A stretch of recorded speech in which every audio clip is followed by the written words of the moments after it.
Hi guys! Good morning guys! Good morning mga Uragon, mga besh, mga bay. Ayan, ito na naman ulit ang aking pang day 6 na burning fat, early morning walk. So, ngayong umaga ay umpisa na naman ng panibagong vlog. So, ayun na nga guys. Bali, na-upload ko na yung cabinet project ni Mrs. Napuyat ako kagabi, kaka-edit. Panoorin nyo na guys, uploaded na. So, ayun na nga guys. Nakakalahati na ako ng ikot. Malapit nang matapos ang aking 20 minutes. Actually, may 20 minutes eh. Almost 30 minutes na lakad. So, ayun nga.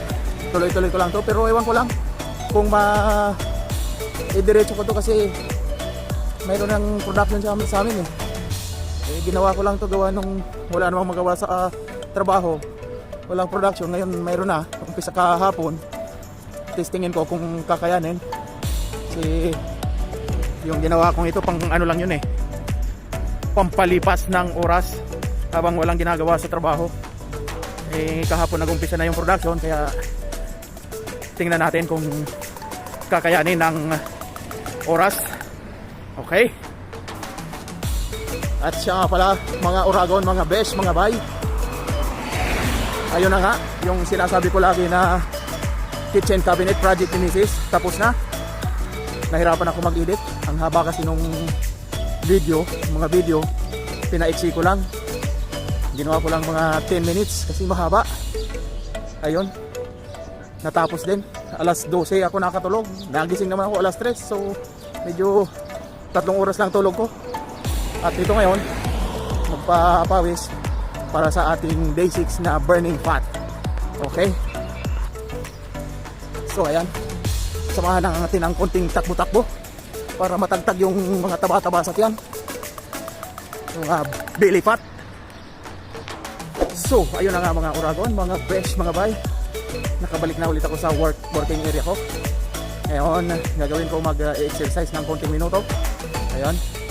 So halos 30 minutes din ang aking running walk, pampatagtag ng taba, belly fat. So abangan nyo, mag-exercise ako. Kick.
Kick.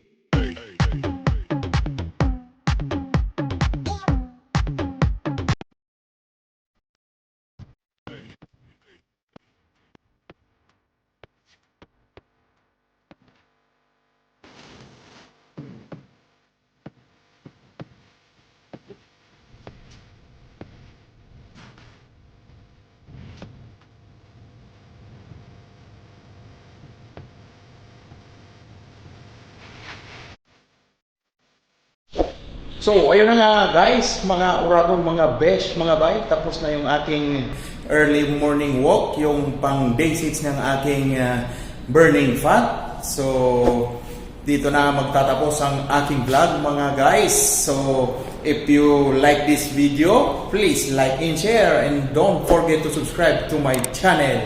So maraming salamat guys. Bye bye. See you tomorrow. Bye.